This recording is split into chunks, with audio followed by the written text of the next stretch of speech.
Ibu, Bapak, Saudara-saudari, selamat petang. Selamat berjumpa dalam Lentera Kehidupan pada hari ini, hari Selasa tanggal 5 Agustus tahun 2025. Salam kasih di dalam Tuhan Yesus Kristus. Kiranya kasih karunia dan damai sejahtera dari Allah Bapa kita dan dari Tuhan Yesus ada pada Bapak, Ibu, Saudara-saudara semua. Lentera Kehidupan pada edisi hari Selasa 5 Agustus ini bertemakan berdoa untuk misi, berdoa untuk misi. Dalam kitab Kolose pasal 4 ayat yang ketiga, Kolose 4 ayat 3, difirmankan begini. Berdoa jugalah untuk kami, supaya Allah membuka pintu untuk pemberitaan kami, sehingga kami dapat berbicara tentang rahasia Kristus yang karenanya aku dipenjarakan. Ibu, Bapak, Saudara-saudari, kita bersyafaat. Biasa ya, kita sudah biasa berdoa syafaat. Ya, kita bersyafaat mendoakan orang lain atau pihak lain. Itu adalah pertanda kita mengasihi orang lain atau pihak lain yang namanya kita sebut di dalam doa-doa kita. Karena kita mendoakan orang lain, maka tentulah demi orang lain itu menerima berkat Tuhan, menikmati berkat Tuhan demi kebaikannya. Maka pastilah sikap dan laku kita juga kepada orang lain itu akan baik-baik. Nah, kalau Rasul Paulus ketika sedang dalam penjara mendoakan orang-orang Kristen di Kolose, itu pertanda bahwa dia mengasihi orang Kristen Kolose. Supaya dalam menghadapi banyak masalah kekristenannya, akhirnya mereka tetap bisa baik-baik saja. Sebaliknya, Rasul Paulus pun meminta supaya orang-orang Kolose mendoakan dia. Doa mereka bagi Paulus bukan supaya ia segera lepas dari penjara, bukan. Tetapi disebutkan supaya Tuhan membuka pintu untuk terus bisa berpelayanan. Artinya, Paulus tetap rela di penjara sekalipun demi misi Injil Kristus.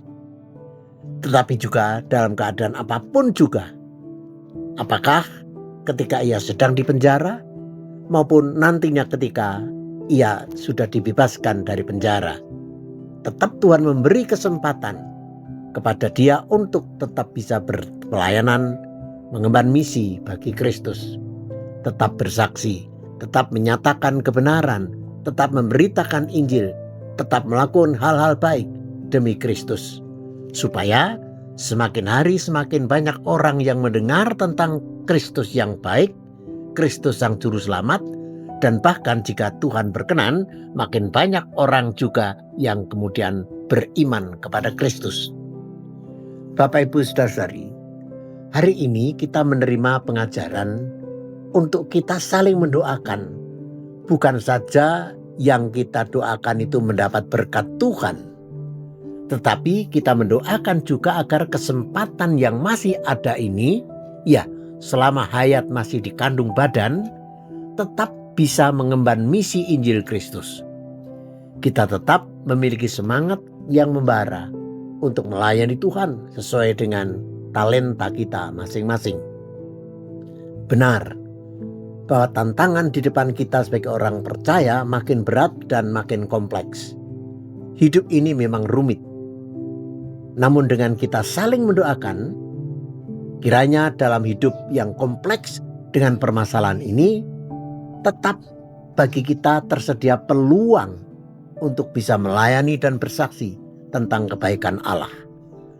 Dengan saling mendoakan, maka di samping itu berarti kita saling mengasihi, kita juga memberi dorongan semangat kepada orang-orang lain agar tidak kendor dan lemah dalam berpelayanan dan dalam mengemban misinya.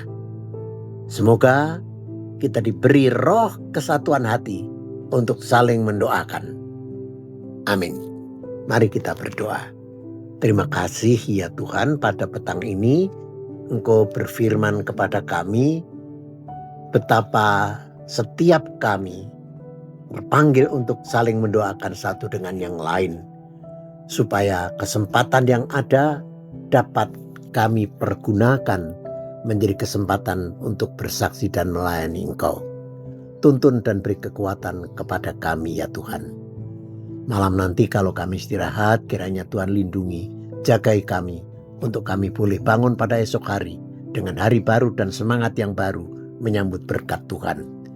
Anak-anak kami, suami, istri, orang tua kami berkatilah. Yang sakit kiranya dijamah menjadi sembuh, yang lemah dikuatkan, yang berduka dihibur. Tuhan, hanya Engkaulah andalan hidup kami. Dalam nama Yesus Kristus Tuhan kami berdoa. Amin.